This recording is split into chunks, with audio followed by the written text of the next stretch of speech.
येत्या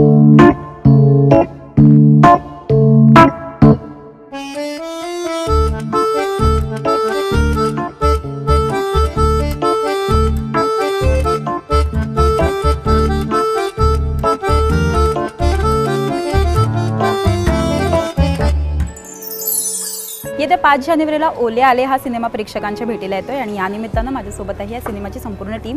तुम्हा सगळ्यांचं झी 24 तासमध्ये सगळ्यात आधी मनापासून स्वागत. सर, तुमच्यापासून सुरुवात करते.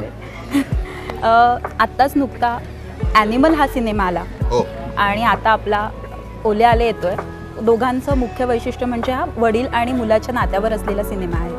तर पण त्या सिनेमात थोडंसं वेगळं दाखवलं गेलं, पण ह्याच्यात एक प्रेमळ भावना दाखवलेली दिसते आम्हाला. एक तर मुळामध्ये मला मारामारी व्हायलन्स हा भाग मला नाही आवडत. बरोबर. म्हणजे आता तो आपल्या जीवनाचा अविभाज्य भाग झालेला असला तरी सुद्धा मला ते नाही पटत. आणि एक तर मुळामध्ये तो तुम्ही दाखवता कसा.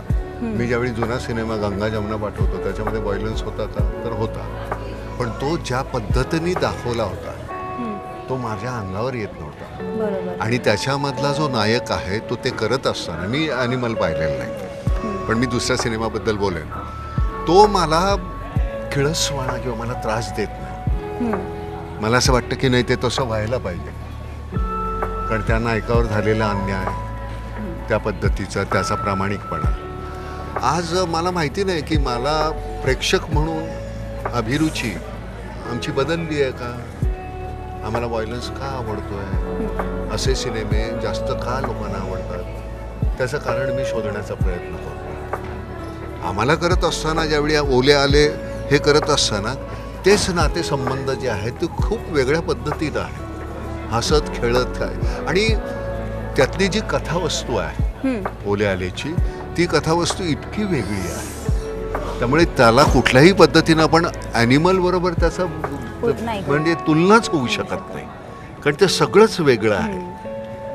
तुम्ही करत असताना, तुम्ही ते पाहत असताना तुमच्या लक्षात येईल, आणि तुमच्या असं काहीतरी तुम्ही ठरवत असताना काहीतरी पटकन कलाटणी मिळते, असे हे ओले आल्याचे कथानक आहे. त्यामुळे तो सिनेमा एक वेगळा, बाप मुलाचा जरी असला तरी तो वेगळा आणि हा वेगळा आहे असे. या सिनेमात आम्ही तुम्हाला एकदम खट्याळ भूमिकेत बघतोय, पण खऱ्या आयुष्यात तुम्ही कसे बाबा? मी तसाच आहे, मी फक्त तसाच आहे. मला तसंच आवडतं. मला कायम असं वाटतं की आपण तशा पद्धतीनंच जगावं, प्रत्येकाने आनंदात राहावं, कारण कोणाला विवंचना नाही आहेत, प्रत्येकाला विवंचना आहे. पण त्याचंच नसं आपला भाऊ करत बसलो तर मग त्याला काही अर्थ नाही. आपल्याला पाहिजे तेवढं मिळालं ना, देवानं दिलंय ना, खूप छान समाधानी राहावं, त्याच्यामध्ये गंमत आनंद वाटावा, अशा पद्धतीचं माझं आहे. मला जेवण करायला खूप आवडतं, त्यामुळे मी त्या पद्धतीनं, मला असं वाटतं की मी तुला छानपैकी जेवण करून घाल. माझ्याकडचे कामगार जिथे आहेत ते कामगार नाहीच आहेत, ते फॅमिली असल्यासारखेच आहे, सगळं कुटुंबासारखे. त्यामुळे दर एक 8-10 दिवसानं मी सगळ्यांसाठी जेवण करतो, सगळे आम्ही विहिरीच्या बाजूला बसून जेवतो. ती गंमत आहे. फक्त एकच आहे की त्याच्या पलीकडे जाऊन हा सिनेमा पाहत असताना, म्हणजे मी सगळ्याच इंटरव्ह्यूमध्ये म्हटलेलं आहे, सिनेमा किमान तू 3दा बघशील आणि मग तू बघ. या मुलानं इतकं गोड काम केलेलं आहे, मला इतकं आवडलं. हा आणि सायली ही छान, पण मुळामध्ये त्या हा दोघांचा जो आहे सिनेमा इतकं कमाल आहे. म्हणजे मला तो पुन्हा नव्यानं, म्हणजे मी काम केलेलं असून सुद्धा मला तो पुन्हा नव्यानं पाहायला, की पुन्हा मी तितकाच हसतो, तितकाच रडतो, आणि पुन्हा पाहायला आवडेल का, तो हो, मग मी पुन्हा पाहू शकतो. आता आपण केलेली कलाकृती आपण एका वेळी किती वेळ पाहू, पण तरी सुद्धा मला ते आवडतं, छान. आणि आमचा हा दिग्दर्शक जो आहे विपुल, इतकं अप्रतिम दिग्दर्शन केलेलं आहे. वाईट असतं तर मी वाईट बोललो असतो, पण नाईलाज आहे, मला चांगलं बोलावं लागतं. तो माझा मोठा मुलगा मकरंद, त्यामुळे तिथे आम्हाला हे सगळं कुटुंबच होतं, म्हणजे अख्खा युनिटपासून ते सगळे. आज सायली असती तर अजून मजा आली असती. आहे ना दुसरी सायली? हो हो हो, खरंच आहे. पण तू आता मगाशी म्हणालीस ना की मला आता बोलताना जरा थरथर आलं होतं. आपण ज्यावेळी गप्पा मारतो ना, आणि हे बघ, फार तर काय होईल, थोडीशी फजिती होईल, काय झाली तर झाली, आपलीच लोक आहेत ना सगळी पाहणारे, त्यामुळे त्यांनी काही फरक पडत नाही. यांना विचार, काय विचारायचं? हो, सिद्धार्थ तुझ्याकडे येते. खऱ्या आयुष्यात तुला वडील नाही आहेत, पण ह्या सिनेमात तू सिनेमा करत असताना नाना सरांसोबत कसा होता तुझा हा अनुभव? वडीलधारा अनुभव होता हा पूर्णपणे. काय ना मला एक कळलं आहे की शाळा कॉलेज संपल्यानंतर नंतरचं शिक्षण माझं खरं तर काय होतं, मी कुठल्या हायर स्टडीज वगैरे कधी केले नाहीत, पण कॉलेजमध्ये सुद्धा परीक्षेलाच गेलो आहे फक्त, असं शिकायला गेलो नाही. पण काम करायला सुरुवात केल्यानंतर जे सुंदर सुंदर शिक्षण मिळालं ना, एस्पेशली ओले आलेच्या प्रोसेसमध्ये अभिनयाबाबतीत, माणुसकीच्या बाबतीत, प्रेमाबाबतीत, नात्याबाबतीत या अनेक गोष्टी शिकायला मिळाल्या. आणि म्हणजे आय एम ब्लेस्ड की म्हणजे आता नाना सर म्हणत असतील की आम्ही त्यांच्या वेळेचे जे लेजेंड्स होते की आम्ही त्यांना पाहिलेलं आहे, आम्ही यांच्याबरोबर कामं केलेली आहेत, तसं मला माहिती आहे मी जेव्हा मोठा होईन तेव्हा मी नवीन लोकांना सांगू शकेन की मी नाना पाटेकरांबरोबर काम केलेलं आहे, मी त्यांना पाहिलेलं आहे. I was of a generation ज्यांनी नाना पाटेकरांचं काम पाहिलेलं आहे. अनफॉर्च्युनेटली सर तुमचं नाटकातलं काम नाही बघायला मिळालं. माझी फार इच्छा आहे तुमचं नाटकातलं काम. कदाचित मी काही 25 प्रयोग कदाचित करेन सुद्धा. भारी होईल ना. हा गंमत म्हणजे कुठल्या तरी संस्थेच्या मदतीसाठी आणि आपल्याला ते 25 काय 2 प्रयोग जरी तुम्ही केले तरी आम्हाला सगळ्यांना बघायला आवडेल, कारण ती गर्दी पूर्णपणे वेगळी असेल. हां, म्हणजे ते त्यातलं कौतुक वेगळं. मी पुरुष बंद करण्याचं कारण ते होतं की लोक मग नानाला बघायला यायला लागले आणि ती कथावस्तू होती ती बाजूला राहिली. खरं तर तो एक राजकारणी ज्याने एका निरागस मुलीवर केलेला बलात्कार आणि त्यातून घडणारं ते सगळं नाट्य होतं. पण ते माझ्या प्रेमापोटी मग ती लोक इतकी टाळ्याबिळ्या वाजवायला लागली. म्हटलं अरे तुमची कथा काय आहे, तुम्ही कोणाला टाळ्या वाजवताय? असं जर असेल तर मला नाही या नाटकात काम करायचं. 1860 प्रयोग केल्या. 16 वर्ष ते नाटक करत होतो आणि मग नंतर मी ते थांबवलं. हिंदीमध्ये केलं, खूप पैसे मिळाले त्यात. माझं घर बीर के काय आहे, गाडी घोडा काय जे आहे ते सगळं त्या पुरुषमधून आहे. फार छान. म्हणजे त्या काळी आम्ही 86 साली आम्ही त्या नाटकाचा प्रयोग 5 लाख रुपयाला द्यायचो. आता मला माहिती नाही नाटकाची काय परिस्थिती आहे, पण 86 आणि 90च्या दरम्यान म्हणजे जे माझे सिनेमे आले त्यामुळे फटकन 5 लाखाला प्रयोग.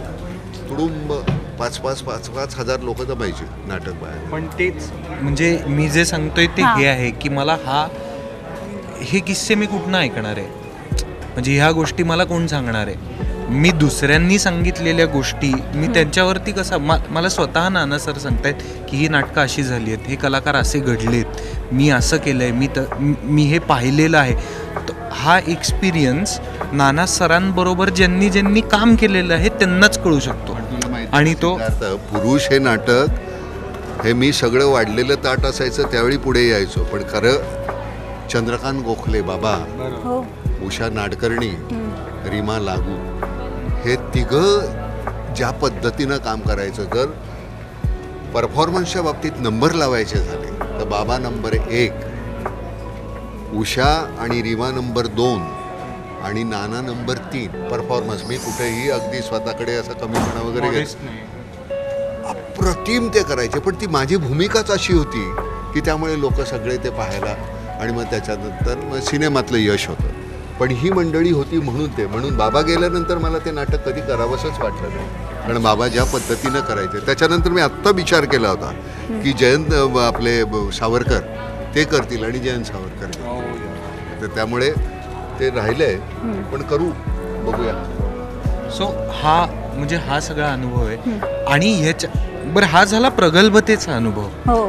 ह्याचा वेगळा अनुभव जो हा होता ते जे तू जे विचारलंस की तुम्ही खूप खोडकर भूमी, ते स्वतः खूप खोड्या काढतात. हो, आम्ही बघितलं न्यूज रूम मध्ये सुद्धा ते स्वतः म्हणजे पटकन आले चटवेचे चल सुरू कर. आणि ते म्हणजे काही खोड्या अशा असतात की ना मला नाही सांगता येत कॅमेऱ्यासमोर. अशा एक छोट्या बारकुल्या खोड्या काढून जातात आणि आपल्याला अहो सर गेलीस ना बारकुल्या.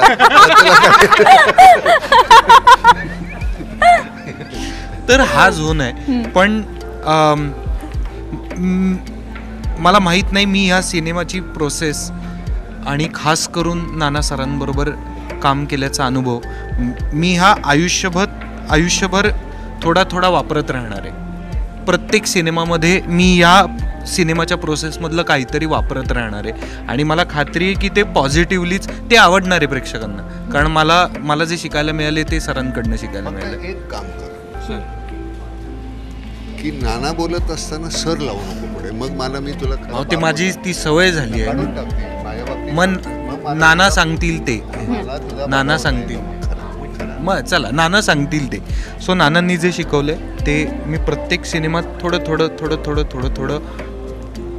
यूज करत राहणार. परत कधीतरी नशिबाने पुन्हा एकदा काम करायची संधी मिळेल तर मग माझ्याकडे बोनसच असणार आहे खूप सारा. तुझा आता झिम्मा पण रिलीज झाला, बरोबर. सो त्यामध्ये सुद्धा तू ट्रॅव्हलिंगवर काम केलंस. Correct. आता तुझा हा सिनेमा आला ट्रॅव्हलिंगवर आहे, तर असं ठरवलंयस का डोक्यात की आता आपल्याला फक्त फिरायचेच मूवी करायचे? मला एक सांग, हां. ट्रॅव्हल किंवा प्रवास हे Yes. जेव्हा दोन शब्द तू ऐकतेस तुझ्या चेहऱ्यावर काहीही कुणी न सांगता हसू येतं की नाही? हां, कारण त्यासाठी आपण जगत असतो.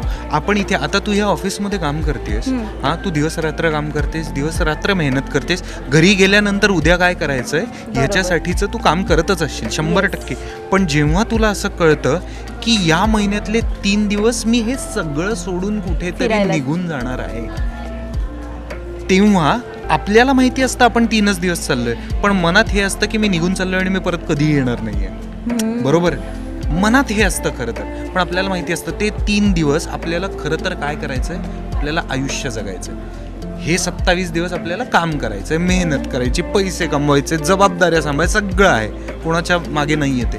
पण ते जे 3 दिवस आहेत तिथे ना मला बॉस आहे, तिथे ना माझ्या खाली कोणी काम करणारं आहे, तिथे मला कोणाचं असाइनमेंट नाही, काही नाही. मला जगायचं आहे, श्वास घ्यायचा आहे, टाईमपास पडून राहायचं आहे, काहीही करायचं नाही. या प्रकारचे सिनेमे जर का मला करायला मिळत असतील तर त्याहून चांगली गोष्टच नाही आहे. मला लोकांना काही नाही, मी काही नाही केलं, मी लोकांना फक्त प्रवास करण्यासाठी प्रवृत्त करत राहिलो आयुष्यभर तरी मला खूप चालणार आहे, कारण माझं जीवापाड प्रेम आहे प्रवासावर. रिफिल करणं होतं ना ते. गाडी चालत असते त्याला तर संपते पेट्रोल, तिथे 3 दिवस रिफिल करायचे, पुन्हा गाडी चालू होते. बेस्ट. म्हणजे मी कायम म्हणतो की मला घरी परत यायला खूप आवडतं, कारण आता मी घरी चाललोय, लांबून घर दिसतंय, ही भावना फार अमेझिंग असते. पण त्यासाठी कुठेतरी बाहेर जाणं फार गरजेचं असतं. घराच्या खिडकीतनं आपलं घर नाही दिसत, तशी गोष्ट आहे ती. सो सर, तुमच्याकडे येते मी. तुम्ही मगाशीच मला म्हणालात की माझे गुरुच नाना सर आहेत आणि तुमच्याबद्दल ते मला सांगत होते मगाशी. सो मला ह्या सगळ्या प्रवासाबद्दल जाणून घ्यायला खूप आवडेल, तुमच्या अभिनयाबद्दल. एकतर ह्या चित्रपटाचा भाग होता आलं हा माझ्या आनंदाचा भाग आहे. सगळ्यात पहिलं म्हणजे मी सिनेमाची सुरुवातच नानाजींपासून केलेली आहे. त्यांनी नानांपासून केली आहे. त्यांनी मला सिनेमात आणलं. पहिला सिनेमा यशवंत, मग वजूद, आणि त्यानंतर एक वर्तुळ आपण पूर्ण होत आल्यासारखं ओले आलेमध्ये पण मला संधी मिळाली. आणि सगळ्यात महत्त्वाचं म्हणजे इतकी अप्रतिम गोष्ट आहे. सगळ्यात आधी मी या निमित्ताने रसिक प्रेक्षकांना आवाहन करू इच्छितो, येत्या 5 जानेवारीपासून 5 जानेवारी 2024पासून हा सिनेमा आपल्या जवळपासच्या चित्रपटगृहात जाऊन आवर्जून सहकुटुंब सहपरिवार पाहावा. आवडलं तर 100 लोकांना सांगा, नाही आवडलं तर 300 लोकांना सांगा, पण हा चित्रपट आवर्जून पहा, कारण हा एक आनंद देणारा सिनेमा आहे. खूप कमी गोष्टी क्वचित फार चांगल्या पद्धतीनं जुळून येतात अशी या सिनेमाची गोष्ट आहे. एकतर नानांनी फार वेगळं काम केलं आहे. जसं आजपर्यंत आपण त्यांच्या भूमिकांचे वेगवेगळे कंगोरे पाहिले, त्यातली ही फारच वेगळी भूमिका आहे असं मला वैयक्तिकरित्या खूप जवळून त्यांच्या भूमिका पाहिल्यामुळे जास्त वाटतंय. रसिकांना हे आवडेल, कारण तू मगाशी उल्लेख केला होतास बाप मुलाच्या नात्यांचा, आणि काहीतरी हिंदी सिनेमात पण तेच रिलेशन आहे. आणि इथे पण आपल्या मराठीमध्ये इतकं हिंसक बाप मुलाचं रिलेशन तसं आवडणारही नाही, आणि आपल्याकडचा प्रेक्षक तसा प्रगल्भ आहे. बरोबर. ह्या नात्याला मात्र खूप पुनःप्रत्ययाचा आनंद घेतल्यासारखं पाहतील. जे वडील आणि मुलांमध्ये जे दुरावे असतील ते या सिनेमातनं दूर होतील याची मला खात्री आहे. एखादा मुलगा वडिलांशी बोलत नसेल तर तो बाहेर आल्या आल्या वडिलांना फोन करेल या चित्रपटगृहातून, याची खात्री आहे. जेवढं तुम्ही हसाल त्याच्यापेक्षा जास्त गहिवरून जाल अशी एक वेगळी गोष्ट असलेला हा सिनेमा आहे. मी अंशतः भाग आहे या सिनेमाचा, याचा खूप आनंद आहे. आणि हा सिनेमा सर्वांच्या अभिनयाने खूप मोठ्या स्तरावर जाईल याची खात्री आहे. याशिवाय दिग्दर्शक आमचे विपुल मेहता, त्यांनी खूप वेगळ्या पद्धतीनं आणि खूप चांगल्या पद्धतीनं हा सिनेमा मांडला आहे. त्यामुळे या चित्रपटाच्या यशाबद्दल मला स्वतःला खूप खात्री आहे आणि मला भाग होता आलं याचा आनंद आहे. नानांबरोबर मी गेली 30 वर्षे 3 दशकांचा आमचा प्रवास आहे.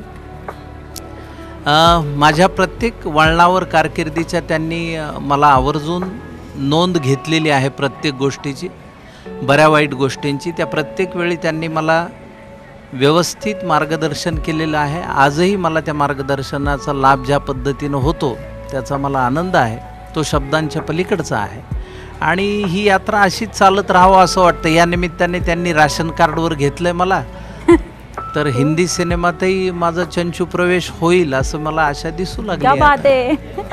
हो ना. नाही नक्की. अरे इतका अप्रतिम नट आहे हा, तर त्याला हिंदी आणि आम्ही केले की आता 2 सिनेमे हिंदी केले की आम्ही 2 हिंदी सिनेमे सुद्धा बरोबर केले. मला माझ्या प्रत्येक सिनेमामध्ये तो असावा अशी माझी इच्छा आहे. तुमच्या समोर आलेली त्याचं एक फक्त 1 डायमेन्शन तुम्हाला दिसलेली आहे त्याचा विनोदी, पण तो गंभीर भूमिका इतक्या सहज करतो आणि किती छान केलं आहे. म्हणजे कन्फेशनमधलं तुझं काम मी पुन्हा पुन्हा पाहतो, का काय सुंदर काम केलेलं आहे. तो दारू वगैरे पित नाही आणि त्याच्यात दारुड्याची भूमिका केलेली आहे त्यांनी. म्हणजे जातीवंत किती प्रॅक्टिस केली असेल असं वाटतं, इतका सुंदर त्यांनी तो रोल केलेला आहे, अप्रतिम केलेला. कन्फेशनमधला त्यांनी त्या हिच्या नवऱ्याचा रोल केलेला आहे, आपली महाजन, नेहा महाजनच्या. काय काम केलं याचं, अप्रतिम काम केलं. त्यामुळे आता मी एक अब तक 56 कदाचित डिरेक्ट करेन, तर त्यामुळे त्याच्यामध्ये तू आहेसच. चला, एक्सक्लुझिव्ह इथे खुलासा होऊन गेला. सर, तुमच्याकडे येते, तुम्ही गुजराती आहात, मराठी सिनेमा. तो गुजराती नाही आहे, तो गुराठी आहे. गुजराती आणि मराठी म्हणजे आहेत ते गुजरातीच आहेत, पण प्रेम मराठीवर इतकं का आहे त्यांचं? इतकं आहे की माझ्या मते मराठी नाटकं जास्त पाहिली असतील गुजराती नाटकांपेक्षा. सो तुमचा हाच सिनेमा, मी असं ऐकलंय की हाच सिनेमा गुजरातीमध्ये गेली 4 वर्ष चालतोय. येस. सो हा सिनेमा मराठीत आणायचं कधी ठरलं आणि कसं ठरलं? आमचे प्रोड्युसर आहेत रश्मीन मजेठिया, ते आम्ही एकदा भेटलो होतो आणि असं विचार चाललेला की कोणत्या लँग्वेजमध्ये करूया. तर माझं प्रेम मराठीवर आहेच आहे, जसं आता सिद्धार्थ म्हणाला तसं. तुम्ही सांगितलं आपण आधी मराठीत करूया, आणि ते बोलले आपण कोणाला कास्ट करूया, नाना पाटेकरला. आता ॲज अ डिरेक्टर जर तुम्ही पहिली मराठी फिल्म करत असणार आणि तुम्हाला प्रोड्युसरने सांगितलं नाना पाटेकर, आणि नाना पाटेकरनी ॲक्टर म्हणून असा बेंचमार्क सेट केलेला आहे की एक पहिल्यांदा डिरेक्ट करणाऱ्या माणसाला, एक डिरेक्टरला जेव्हा कळेल की नाना पाटेकर बरोबर फिल्म करायची, म्हणजे इट्स डन, म्हणजे अर्धी बॅटल जिंकली, म्हणजे ती मनातच जिंकून टाकली. अजून त्यांना अप्रोच केलं नव्हतं, पण त्यांना भेटायला गेलो, त्यांना स्टोरी ऐकवली आणि त्यांचा होकार आला की हो मी सिनेमा करतो आहे. आणि मग त्या दिवशीपासून जे कॉन्फिडन्स वाढला. आणि नानांच्या बाबतीत मी एक गोष्ट सांगणार, नेहमी एक डिरेक्टर ॲक्टरचं नातं असं असतं की आईस ब्रेक व्हायची खूप गरज असते. तुम्ही फ्लोअरवर जाण्याच्या अगोदर ॲक्टर आणि डिरेक्टरच्या मध्ये जे पण छोटासा एक आईस ब्रेक करणे आवश्यक असतं. आणि नानांनी मला इतकं इज्ड आऊट करून टाकलेलं पहिल्याच दिवशी, इतका मला कॉन्फिडन्स दिला. आणि मग म्हणजे मला वाटलं काय नाना पाटेकर, अरे मस्तच मजा येणार. आणि खरंच आम्ही खूप मजा केली. त्यात मग मक्या आला, मक्या म्हणजे मकरंद अदासपुरे आणि मग सिद्धार्थ आला, साहिली. आणखीन एक सरप्राईज आहे, ती 5 तारखेला तुम्हाला पिक्चर बघितल्यावर कळेलच की ती काय सरप्राईज आहे. पण अशी टीम जुळून आली आणि मग ती उत्तराखंड, पुणा. आणि पिक्चर संपल्यावर असं वाटलं अरे का संपलं, अजून जरा 2-4 दिवस अजून शूटिंग व्हायला हवं होतं. आणि आम्ही खूप ऑड सिच्युएशनमध्ये पण शूटिंग केलं आहे. उत्तराखंडमध्ये गेलो, खूप पाऊस, आम्हाला 2 दिवस आम्ही 24 तास 48 तास शूटिंग नाही केलं, म्हणजे 2 दिवस आम्ही पाठी झालो. पण नानांनी 22 तास आमच्याबरोबर जवळपास शूट केलं. म्हणजे आज सकाळपासून दुसऱ्या दिवशी सकाळी 4:30पर्यंत आम्ही शूट करत होतो. कारण की नानांनी फक्त म्हणजे आम्ही सगळे सादर होतो की आता कसं होईल. आणि मग नाना आले आणि माझ्या खांद्यावर हात ठेवला आणि बोललं की तू काळजी करू नको, आपण शेड्यूल संपून जाऊया. कारण मला माहिती आहे की सिद्धार्थच्या, सायलीच्या सगळ्यांच्या पुढच्या तारखा पण आहेत आणि आपल्याकडे वेळ कमी आहे. आणि तो शब्द त्यांनी अक्षरशः पाळला आणि जवळपास 22 तास शूटिंग केलं. आणि पाऊस होता. आम्ही अर्धा तास वरती डोंगरावर चढून लोकेशन होतं आणि आम्ही वरती गेलो आणि तिकडे पाऊस पडायला सुरुवात झाली. बापरे. हो, 3 डिग्री, 6, 4, 5. बापरे. आणि ते एवढं अर्धा तास चढून मग पाऊस आला म्हणून नाना खालती उतरले. मग आम्हाला वाटलं की पाऊस आहे, नाना जातील. पण तेवढ्यात नानांनी परत माणूस वरती पाठवला की मी खालती व्हॅनिटीमध्ये आहे, पाऊस थांबला की मला सांगा, मी इकडेच झोपलो आहे, मी परत येईन. आणि पाऊस थांबला आणि रात्री 2 वाजता नाना परत अर्धा तास चढून वरती आले आणि मग आम्ही परत तो सीन संपवला. आणि 4:30ला आम्ही लाताच्या आमच्या बेस कॅम्पवर आम्ही गेलो 4:30ला. आणि त्याच्यानंतर त्यांनी मला सांगितलं की आता एवढे दिवस झाले तू माझ्याबरोबर बसला नाही, पण आज 4:30 वाजलेत, आपण एक चरणामृत घेऊया. आणि तो आम्ही घेतला. So experience was amazing. म्हणजे नानाबरोबर आणि इतका आठवणी आहेत ना या सिनेमाबद्दल, नानांबद्दल, सिद्धार्थ, सायली. म्हणजे आम्ही एक फॅमिली म्हणून होतो आणि आयुष्यभर या आठवणी राहतील सगळ्यांच्या मनात. I am sure about it.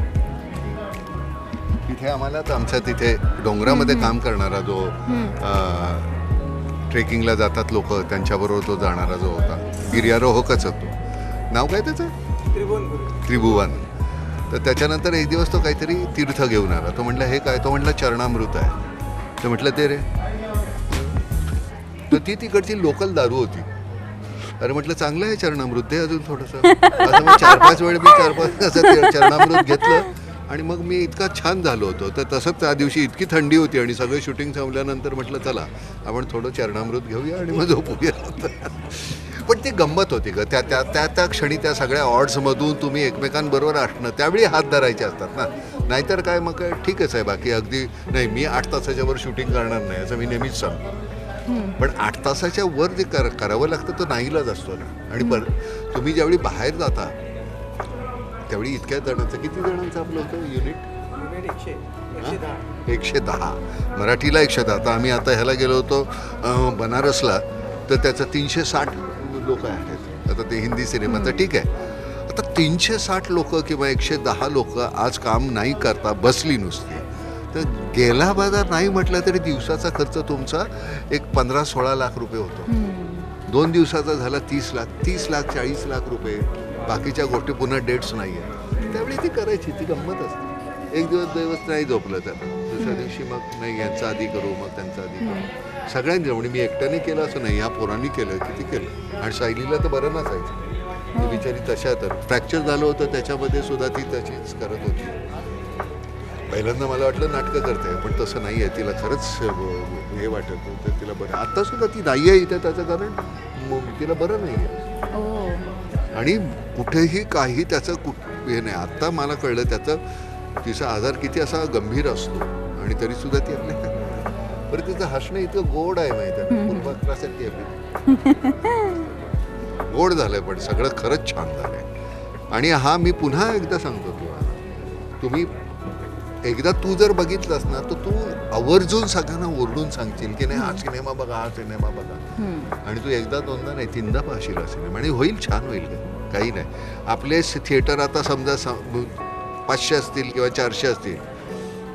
पहिल्या आठवड्यातच त्या 400ची नाही जर 650 झाले तर मी काही हरवतो. म्हणजे सगळ्या बाकीचे कितीही मोठे हिंदी सिनेमे असले तरी सुद्धा आपले थिएटर्स वाढतील बघ. कारण त्या कथावस्तूमुळे ते आहे. झालंय छान, सगळ्यांनी केलंय छान, होईल छान. सर तुमच्या चाहत्यांचं असं म्हणणं आहे बऱ्याच की वेलकम 3 येतो आणि त्याच्यामध्ये तुम्ही दिसत नाही आहात. सो त्यांना तुम्हाला बघायचं तुम्हाला नाही. वेलकम 3 मध्ये काय निश्चितपणे मी आणि अनिल असतो त्याच्यामध्ये, पण ती गोष्ट कुठेतरी हे नाही, त्याच्यात आपण हे नाही फिट बसत. आणि जे आवडत नाही ते करू नये. बरोबर. आणि मग ते जबरदस्ती पैसे कितीही मिळाले ते पैशाचं करणार काय तुम्ही. बरोबर. तर ते जे नाही पटत आहे, जे आवडत नाही आहे, ते तिथे नाही म्हणायला शिकायचं. मग ते सोपं जातं. नाहीतर मग तो रिलीज झाल्यानंतर ते आयुष्यभर राहणार, ते बघत राहावं लागणार. त्याच्यापेक्षा ते बरं आहे. त्यांना माझ्या शुभेच्छा. त्यांचा सिनेमा खूप छान होऊ दे, खूप चालू दे, खूप त्यांना यश मिळू दे, तीच इच्छा आहे. सर तुमचे बरेच डायलॉग हिट असतात, जसं नटसम्राट हा डायलॉग खूप डोक्यावर घेतला प्रेक्षकांनी. असा या सिनेमात एखादा डायलॉग आहे का? एकदा अख्खा सिनेमा डोक्यावर घेतील तू, डायलॉग नाही, मी तुला बेट लावून सांगतो, अक्षरशः सिनेमा डोक्यावर घेतील. तू बघ तू. येस मी म्हणून मी बघणार तुला फक्त सांगतो की आता ह्या मी कॅमेरालाच सांगतो की पहिले 2 आठवडे संपले 5 तारखेनंतर की तिसऱ्या आठवड्यात मी पुन्हा इथं येऊ आणि इंटरव्ह्यू देऊ. तू बघ तोपर्यंत त्या 2 आठवड्यात काय बोंबाबोंब झालेली असेल सिनेमा. आणि निश्चित हे असं मला नाही कधी कुठल्या सिनेमाबद्दल बोलावं असं वाटलं. खूप खात्री आहे मला, खरंच इतकं छान केलं आणि ते मी किंवा हा नाही, सगळे मिळून आम्ही जे केलेलं आहे. झालंय ते, केलं नाहीये ते. काही गोष्टी होऊन जातात तसं झालंय. सर एखादा तुमच्या सिनेमातला डायलॉग ऐकायला आम्हाला खरंच आवडेल, किंवा मग नटसम्राट मधला तो डायलॉग सुद्धा आवडेल ऐकायला. एक आता आमचा सिनेमातला डायलॉग म्हणजे तो आता त्या कपड्याच्या बाबतीत. अरे तुला खरं सांगू का रे, हल्ली मला ना एका पायावर उभं राहिलं ना की माझा तोल जातो हल्ली जरा. बाबा कशाला राहायचंय तुम्हाला एका पायावर उभा, म्हणजे वय झाले कशाला राहता एका पायावर उभा? म्हणजे आम्ही आता चड्डी घालायचीच नाही का? आता एका पायावर उभं असे पण त्यातला कुठला गलिच्छपणा नाही त्याच्यामध्ये. त्या विनोदाला कुठेही अशी हे नाही आहे. ते खरंच गमतीदार आहे सगळं. असं तुझं आता कसं झालं तसं ते व्हायला पाहिजे, तर ती गंमत आहे. मस्त. So thank you so much. तुम्ही आम्हाला सगळ्यांना थँक्यू. आणि सगळ्यात महत्वाची गोष्ट, इकडे रे कॅमेरा इकडे, हां इथे धर, तिच्यावरतीलाही धर. कायम लक्षात ठेव, ज्यावेळी तू इंटरव्ह्यू घेतेस ना त्यावेळी तू सगळ्यात महत्वाची, आणि कधीही कुणालाही घाबरायचं नाही. तू आहेस म्हणून हा इंटरव्ह्यू होतोय ना, म्हणून तू महत्वाची आहे. म्हणजे घाबरायचं कशाला? Thank you so much. तर छान. Okay, thank you so much okay, sir, तुम्ही बाळा. मला वेळ ओके, दिलात. ओके. तुम्हाला थँक्यू. तुमच्या पुढील वाटचालीसाठी खूप खूप शुभेच्छा. हा सिनेमा हिट होणार आहे हे मी आधीच डिक्लेअर करते. याची हो. सक्सेस स्टोरी आपण या सिनेमाची करू. आपण इथे येस, मी झिम्माच्या वेळी पण म्हणाली होते आणि झिम्मा हिट झाला आणि त्याची सक्सेस स्टोरी आपण इथे केली. तशीच तुम्हाला शुभेच्छा. नक्की करू. हा सिनेमा हिट होईल, या सिनेमाची सक्सेस स्टोरी आपण याच न्यूजरूममध्ये करू. तुम्हाला अशा शुभेच्छा. थँक्यू सो मच मला वेळ दिल्याबद्दल. थँक्यू बाळा. Thank you so much. Thank you. Cameraman Mangesh वनेसह सायली कोलगेकर, झी मीडिया, मुंबई.